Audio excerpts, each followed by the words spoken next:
事都说禁地里囚着一头吃人的恶兽，我被六族当成新娘绑上祭台送进深渊。可真正见到他时，他却冷着脸让我快逃。后来我才知道，真正吃人的从来不是他。我叫苏婉之，族长侄女逃了，六族就把我绑上祭台送去喂禁地里的恶兽。他们都说进了禁地的新娘从没一个活着回来。可后来我才知道，传了1000年的吃人传闻从第一刀就砍歪了。我是被鼓声震醒的，鼓声像从地底撞上来，震得我胸口发麻，我后脑胀痛，手腕被藤条反绑在石柱后，勒得皮肉火辣辣的疼，身上只剩一层白纱，四周火把密密麻麻，脚下是悬崖，湖底黑雾翻涌，6大部落全到了。他们看我的眼神不像看活人，像在看一份已经写好名字的祭品。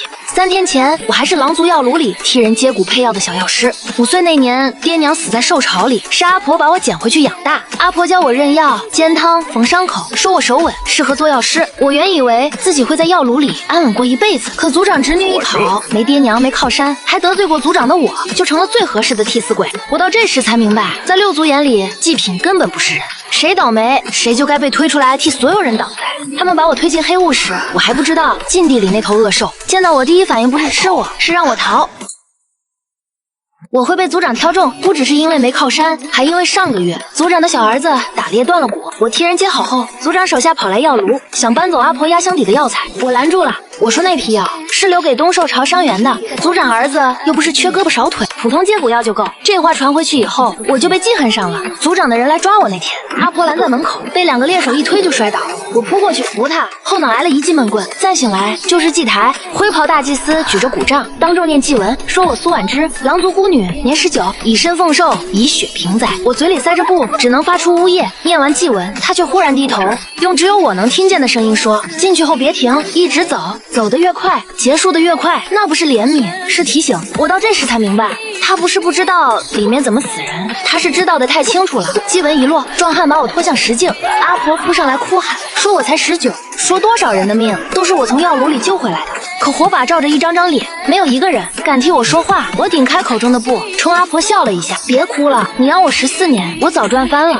下一瞬，我就被人狠狠推进了黑雾里。那一刻，我终于明白，大祭司不是怕我死得太慢，他是怕我知道自己会怎么死。石径湿滑的厉害，我赤着脚往里走，每一步都像踩在刀上。一炷香后，一道3丈高的石门出现在雾里，门上刻满发红符文，只开着一道窄缝。我侧身挤进去，最先闻到的不是腥气，是陈旧的血味。再往里走2步，我就看见了骨头。人的骨头有的蜷着，有的碎成几节，一路从入口铺到中段。第3具骨骸旁边，石壁上还有5道极深的爪痕，每一道都比我小臂还长，却是从深处抓向外面。我心口一沉，继续往前，便听见了锁链碰撞。阴影里，一双暗金色树瞳先亮了起来，它被铁链拽在原地，银发散肩，胸膛和手臂全是伤痕和黑色符文，发间2只短脚，明明白白告诉我，这就是传说里的恶兽。可他见到我第一句话却是：又来了一个等死的，滚出去！我盯着他半天没动，他腕上除了锁链磨痕，还有一圈圈新旧交叠的齿痕。我问他那些人是不是他吃的，他冷冷看着我：我不吃人，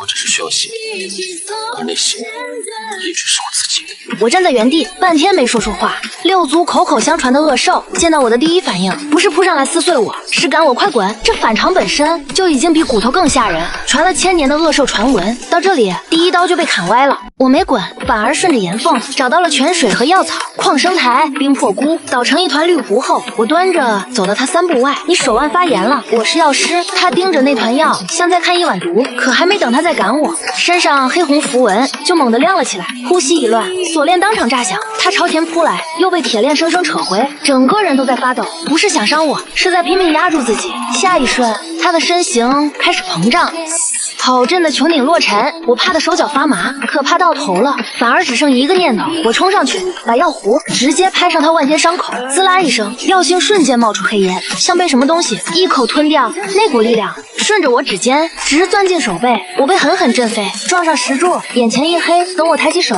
右手从指尖到手腕已经多出一条细细的黑纹，玄冥骤然清醒，盯着那条纹路，眼里第一次露出真正的慌乱。他怕的不是自己失控，是我也被这道诅咒一口咬住。他说这黑纹会长，会一直长下去。我嘴上还在硬撑，心里却清楚活路还没看见，命门倒先让我摸到了。更要命的是，玄冥看着那条黑纹时，脸上第一次露出的不是凶，是怕。他不是怕我死在他手里，是怕我从现在开始和他一样被这套东西活活拖进深渊。第二天，我又进了甬道，第3具骨骸旁边，我终于看见了字，我叫阿鸾，陆族人。第3天了，雾越来越浓，我没有见到恶兽，最后一行歪得厉害，墙壁在发光。我抬头去看符文，一下全想通了。这些姑娘根本不是死在玄冥面前，而是死在甬道里，死在这条会发光会惜命的路上。而骨骸旁的爪痕也不是扑向祭品，是拼命抓向祭品的方向。阿鸾快死的时候，玄冥一定听见了，他挣断锁链朝外伸爪，石壁都抓烂了，却还是差了3尺。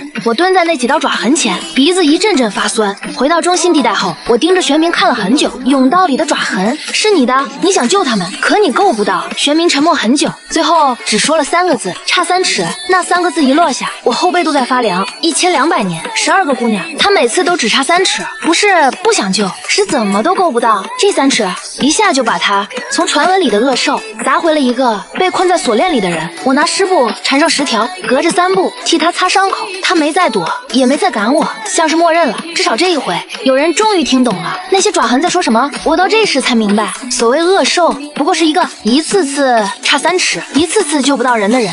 右手黑纹到了第10天还没有消失，玄冥给我立了规矩，不能碰它，不能碰锁链，也不能碰符文。我表面答应，背地里却一直在试。矿生台的药性会被吞，泉水却不会，那说明问题不在接触，而在药性。又一回他发作时，我蹲在安全距离外，忽然发现一件事，只要我靠近3步，他胸口的起伏就会慢下来。我把手停在离他肩头1寸的地方，明明没碰到他身上赤红符文，却一点点暗了下去。与此同时，我手上的黑纹也亮了一下，像是在替他分担。玄冥盯着我的手，声音都发哑了，你是在拿命换？我说总比白死强。他却突然沉了脸，问我是谁告诉我的命不值钱。后来他说起1200年前黑渊裂开时，是他自愿做了封印的锚。第1代祭司答应救他，第2代让他再等等，第3代却什么都没说，直接送来了第1个祭品。我问他，发现符文会吸人命时，有没有想过干脆挣断锁链，让黑渊把外面都吞了？他说想过，可该死的是那些人，不是那些什么都不知道的姑娘。我到这时才明白，外面那些人真正怕的从来不是灾厄，是失去有人替他们受苦的安稳。原来6族送进来的从来不是祭品，是替他们赎罪的人。第13天，甬道里忽然传来了脚步声，不是锁链，不是风，是活人的喘息。我冲进去，看见了刘大叔，还有另一个昏迷的猎手，两人脸色惨白，全身都在发抖。刘大叔看见我，像活见了鬼。他断断续续说，大祭司派他们进来，查看祭品死没死，也查看封印是不是还在运转。原来他们不是来救我，只是来查这套吃人的符文还在不在转。石壁的嗡鸣越来越重，昏迷猎手的脸色一点点灰下去。我顾不得多想，把右手按在符文上，黑纹和符文同时亮了起来，像2股同源的东西狠狠干扰在一起。那一小片石壁剧烈闪烁，洗礼境真弱了。我拖着刘大叔架起那个猎手，踉踉跄跄往外跑，直到冲出甬道，3个人一起摔在地上，那股吸力才骤然消失。刘大叔看着我手臂上的黑纹，又看看满地骨头，终于明白以前那些祭品到底是怎么死的。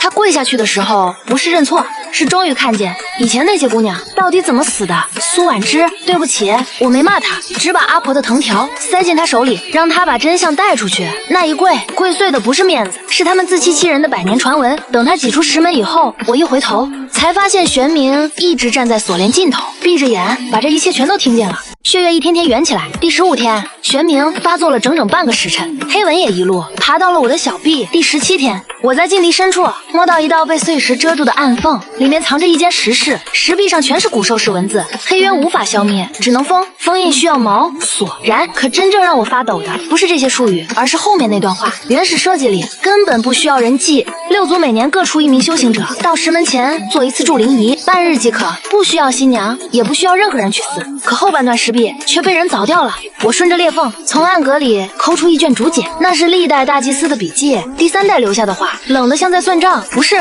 方案不可行，是6族嫌麻烦。鹰族说抽不出人，熊族说修行者不够，陆族嫌路远，其余几族互相推诿，谁都不肯出那半天力。于是大祭司就拿1条人命去换100年的轻松。更狠的是竹简上写的明明白白，6族全票同意，没有谁是被逼的，也没有谁是真无奈，他们只是衡量了一下，自己每年都跑半天，和让一个姑娘去死100年，到底哪个更省事儿？然后他们选了后者。所谓天命，不过是有人懒得亲手救人，就让别人去死100年。竹简后面的字更让我恶心的发冷。第5代写恐惧比德行有用，第8代写神权立于畏惧，路无恶兽，何来神权？我这才知道，1200年前他们是因为偷懒，后来则是为了控权。他们不是在祭天，是在拿12个姑娘的命替自己垒神坛。第20天，玄冥的兽化猛烈的前所未有，锁链都裂开了数道口子，黑纹越过了手肘，连我左手无名指都冒出一缕细线。他忽然叫我走，说石门他还能开，让我带着竹简出去，告诉外面封印撑不住了。我问他被磨掉的那段字是不是他动的手，他说是，那是蛊婚器，以血为媒，共立婚约，分担诅咒，重铸封印，代价是承担最后一道灾厄的人几乎必死。第1代祭司把这法子告诉他时，他第一反应不是求生，而是问另一个人会怎样。得知代价太重后，他亲手磨掉了石壁，宁可被锁1万年，也不肯让任何人替他去死。我到这时才明白，他磨掉的不只是一段婚契，也是最后一条可能救他出去的路。他把活路亲手磨了，只为了不让别人替他送命。可这种人偏偏被外面骂了1200年恶手。可这一次我偏要替他把账讨回来。我从禁地出来时，血月已经爬上半边天，祭台空了，地上只剩火把灰烬。我赤着脚下山，一路冲进英族议事堂。几个长老看见我，脸色当场变了。他们不是惊我活着，是惊这件事居然还能活着走出来。我报了性命，把竹简高高举起来，当众把真相砸了出去。原始封印只需6族轮流驻连，每年半天，无需死人。第3代时，6族嫌麻烦，谁都不肯出那半天力，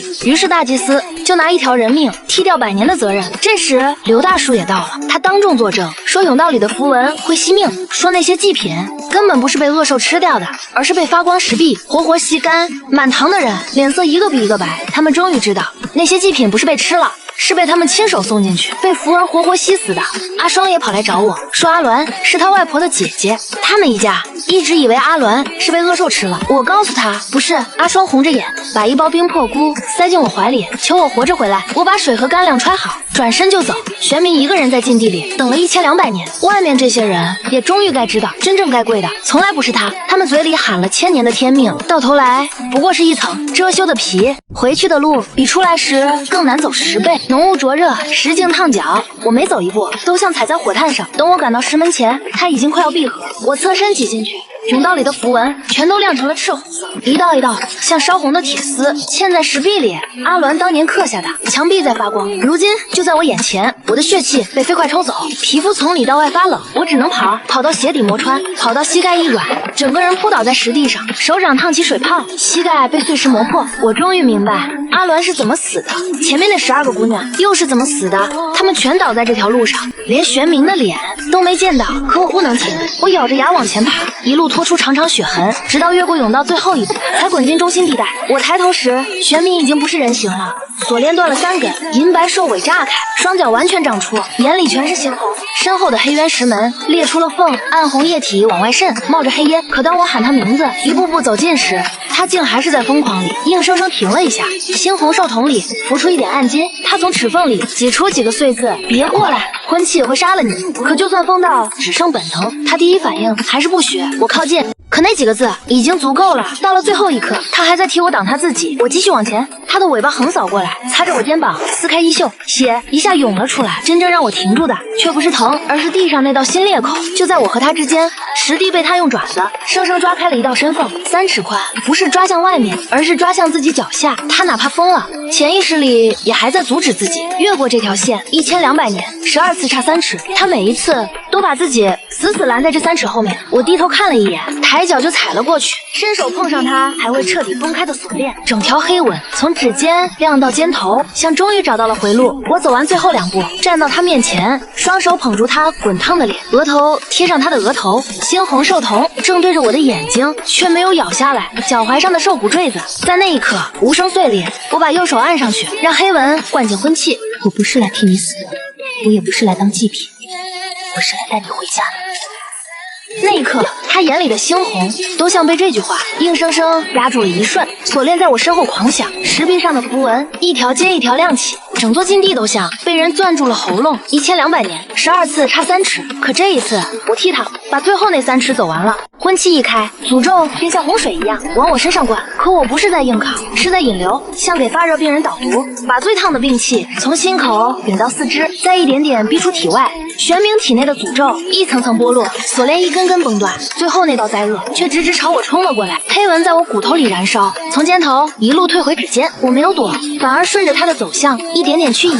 20天试毒，20天近身压咒，我早摸清了这套东西的路数。同源的诅咒终于咬住彼此，互相吞噬，一起耗尽。我眼前一黑，几乎站不住，没有锁链束缚的手臂第一次完整的抱住我。玄冥的声音抖得比任何一次兽化都更厉害。苏婉之，你别离开我，好不好？最后落在我脸上的不是血，是他的眼泪。再醒来时，我先看见了阳光，真正的阳光，暖的、亮的，风里全是花草味。玄冥就坐在我旁边，没有锁链，没有符文，也没有利爪兽脚。我盯着他看了很久，连呼吸都不敢太重。可我醒来看到阳光时，第一反应不是高兴，而是不敢信他真的活下来了。那个被锁了1200年的人，真的从黑渊里出来了。那个被骂了1200年的恶兽，也终于有了重新做人的机会。我想坐起来，玄冥来扶，险些把我整个人直接拽进怀里。等我真靠上去，他又僵住了。过了好一会儿，才慢慢收拢手臂，把下巴轻轻搁在我发底，像只终于敢靠近人的野兽，手都不知道该往哪里放。缓过劲以后，我先开始盘问他：会做饭吗？不会。会打猎吗？算会。我就点点头，一本正经给他安排差事：煎药、劈柴、打扫、洗碗，每天2个时辰。我管吃管住，不给月钱。我故意板着脸提起另一件事：你之前说我什么都不是，那句话我记着呢。玄冥沉默了很久，才低声说对不起。他说那时只想逼我离开，却忘了假话也会伤人。我本来还想继续顶他，可看着他那副明明紧张的发僵，还非要装镇定的样子，一句重话都说不出来。然后他看着我，一字一句地说：我是第一个没在他面前尖叫的人，第一个给他上药的人，第一个被诅咒伤了还不肯走的人，也是第一个从发光甬道里又爬回来的人。说到最后，他喉结轻轻一滚：苏婉之，你是我的夫人。就在他说出这2个字的下一秒，远处山谷传来一声沉闷巨响，千年禁地开始崩塌了。石门崩塌那一刻，6族的人全都跑了出来，黑雾散尽，山谷第一次透进真正的光。大祭司也赶到了现场，可他看着那片正在消失的雾时，脸上先露出的不是欢喜，而是恐惧。因为封印若能重铸，就说明他口口声声的非死不可从来都是假的。他还想举起权杖，再把天命那套说辞压回众人头上，可刘大叔已经站了出来，当着6族的面把第3代祭司那段话一字一句念了出来。6族不肯出力，便换一条人命。王寿不可知此事，代代转承，不可断绝。每念一句，人群里的气息就沉一分。阿双90岁的外婆被人搀到前面，颤着声音问：阿鸾是不是根本没被恶兽吃掉？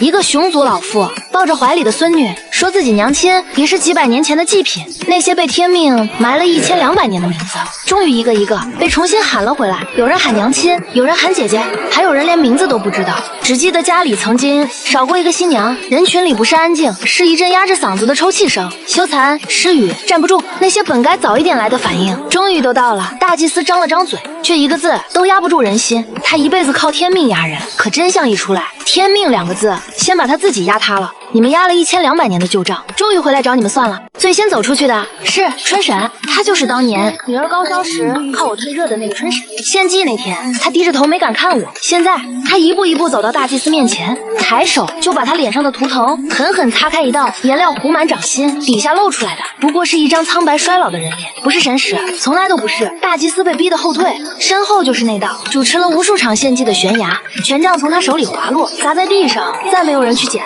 3天后，祭台被人一点点拆了，猎手抡起斧子，一下下劈开石柱，也像一下下劈开这千年的借口。女人们扯断捆过祭品的藤条，孩子把碎石一块块扔下山谷，所有人都只做一件事，把那个害人1200年的地方从世上抹掉。没人再提什么规矩，也没人再提什么神谕，他们只是终于知道这个地方立着一天，就像旧账还在头顶悬着一天。6族也重新立约，以后每年各出1名修行者到旧址完成筑灵仪，半天就够，不需要祭品，不需要新娘，也不需要任何人再去死。原来从一开始事情就该这样简单。从今以后，谷底该见到的是光，不是新娘的尸骨，也不是一代代被拖来送死的新娘。而草原另一头，药炉的门也被重新刷了新漆。阿婆坐在门口晒太阳，怀里还抱着一只白猫。看见我回去时，她先骂我命大，骂完又红了眼。玄冥沉默地站在我身后，银白长发被风吹乱，高的像一堵墙。阿婆把她从头看到脚，最后只哼了一声。伤成这样还能走吗？进来吧，柴房收拾过了。晚上冷，给你加张皮。药炉旁很快多了一间新搭的柴房，手艺不太行，墙有点歪，但结实得很。玄冥从禁地出来以后，学的第一件事不是怎么当王兽，而是怎么在药炉老老实实打下手。第一回劈柴，他一斧子下去，柴火连带10吨，一起裂成2半。后来他替我搬药箱，替阿婆看火，替药炉门口赶那些乱啃草药的兔子，偶尔也会把矿生胎放错架子，再被我隔着院子从头念到尾。阿婆嘴上嫌他笨，其实每天都多给他盛半碗汤，连那只白猫都敢往他腿边蹭了。他偶尔还是会在半夜惊醒，下意识去摸腕上的旧伤，可推开门时，外面不再是锁链，是药炉的灯，是阿婆的咳嗽，也是我骂他别把柴堆得太高的声音。1200年前的王兽，如今站在药炉檐下，学着把日子过成日子。这天傍晚，我在药炉后面配药，隔着窗子喊玄冥，叫他把矿生台放到第3排架子，别再错放第2排。他沉默片刻，嘴角竟轻轻弯了一下，不是那种冻了1200年的冰面终于裂开的笑，而是过日子的人被念叨之后自然而然露出来的笑。这时一片落叶被风吹下来，正好停在他掌心。1200年没摸过风的人就那样站在风里，低头看着那片再普通不过的叶子，看了很久。我没问他在想什么，只走过去把一块刚烤好的红薯塞进他另一只手里。他被烫得回过神，左手一片落叶，右手一块红薯，小心地拨了起来。焚风拂过院子，药香、柴火香、红薯的甜香全混在了一起。他的旧伤还在，我的右手偶尔也会发麻，不是所有伤都能一夜痊愈，但从今天起不会再有新的了。谷底终于见到了光，那些死去的新娘也终于不再只是祭品。阿鸾也好，那些没能留下名字的人也好，总算不再只是下一位新娘。而玄冥终于不用再顶着恶兽的名字替人背罪，那些被埋掉的名字也总算有人替他们记着了。至于我，从被绑上祭台那天起，就没想过自己还能把日子过回人间。可现在我知道，有些人活着出来，不是为了忘，是为了替所有人把真相记到底。他不必再隔着3尺看任何人去死。